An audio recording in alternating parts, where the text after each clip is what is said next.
글로벌 금융시장의 이슈를 알아보는 시간입니다. 네, 글로벌 모니터 안근모 편집장이 연결돼 있습니다. 안녕하세요.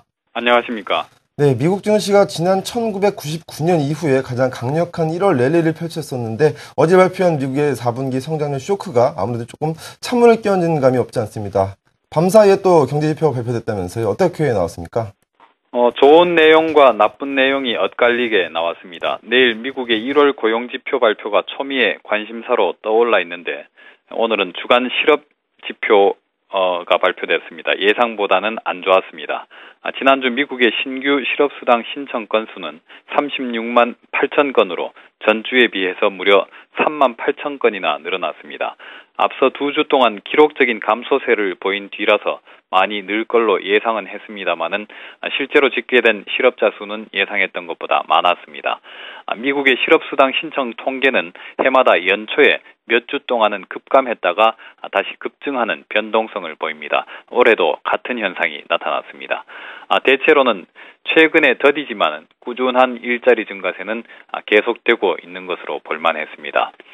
이달 초에 엠파이어 스테이트 지수나 필라델피아 연준 지수 같은 지역 제조업 지표가 상당히 나쁘게 나와서 긴장한 적이 있었는데 시카고 지역의 산업 지수는 예상보다 훨씬 높은 서프라이즈를 기록했습니다. 1월 중 시카고 PMI는 55.6을 기록해서 지난해 4월 이후 최고치를 나타냈습니다. 시장에서는 기준선 50 아래인 48로 떨어졌을 것으로 예상을 했는데 오히려 5.6포인트나 급등했습니다. 선행지표격인 신규 주문 지수가 7.8포인트 급등해서 10개월 만에 최고치를 나타냈고 고용지수는 무려 11.2포인트나 뛰어올라서 지난해 6월 이후 가장 높았습니다. 내일에는 미국 전역을 커버하는 ISM 제조업 지수와 PMI 지수가 동시에 발표될 예정입니다. 시카고 지역의 상승 추세가 미국의 전국적인 현상인지 여부가 관심입니다. 네, 내일은 미국의 1월 고용 지표도 발표가 되는데요. 이 부분이 아마 미국 시장의 방향을 정할 듯한데요. 어떻게 예상되고 있습니까? 미국의 1월 비농업 일자리 수는 16만 5천 명 내지 17만 명가량 증가했을 것으로 예상되고 있습니다.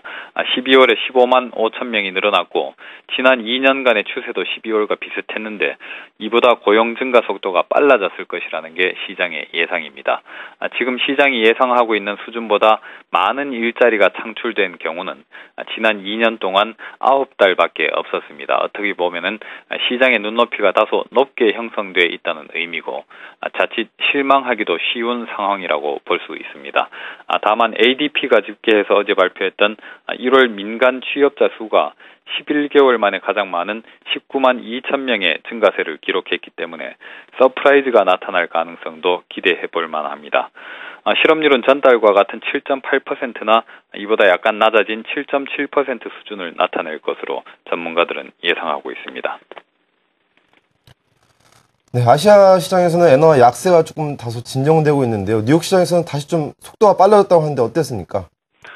아시아 시장에서 91엔선 아래로 밀렸던 엔화가 뉴욕 시장에서 약세 속도가 다시 빨라지기 시작했습니다. 달러엔 환율은 1시간쯤 전에 91.5엔선까지 넘어서면서 지난 2010년 6월 이후 2년 7개월 만에 가장 높은 수준을 기록했습니다. 미국의 경제지표가 비교적 부진하게 나온 바람에 유로화의 강세도 이어졌습니다. 이러다 보니 유로화에 대한 엔화의 절하폭이 훨씬 크게 나타났습니다. 유로엔 환율은 1시간쯤 전에 124.36엔으로까지 솟아올라서 지난 2010년 5월 이후 최고치를 경신했습니다. 유로존 재정위기가 해소되면서 유로의 강세가 거침없이 진행되고 있습니다. 유로는 달러와 엔화에 대해서 지난 1월에도 큰 폭으로 절상돼서 6개월 연속 강세 행진을 이어갔습니다. 유로는 달러에 대해서 근 10년 만에 최장기간의 상승세를 펼치고 있고 엔화에 대해서는 지난 1999년 유로화 창설 이후 가장 오랫동안 랠리를 이어가고 있습니다. 유럽중앙은행 ECB는 이달 들어서 주요 중앙은행 중에는 유일하게 통화를 환수하는 양적 축소 정책까지 펼치고 있어서 유로화의 절상 추세가 멈추지 않고 있습니다. 네, 엔화 약세 속도가 다시 빨라지는 모습입니다. 1월 경제 지표는 희비가 엇갈리는데요. 1월 완중에 어제 뉴욕 증시는 소폭 하락했지만 1월 상승률로 봤을 때는 아주 큰 폭의 상승률을 기록했다고 합니다. 다우가 한 달간 6.49%가 올랐으니까요. 1월이 가는 대로 뭐 그 해도 간다 이런 속설이 있잖아요. 그렇죠. 그게 정말 맞다면은 아마 투자자들에게 좀 고무적인 소식이 아닐까 하는 생각이 듭니다. 네, 글로벌 모니터 안근모 편집장이었습니다. 말씀 고맙습니다. 감사합니다.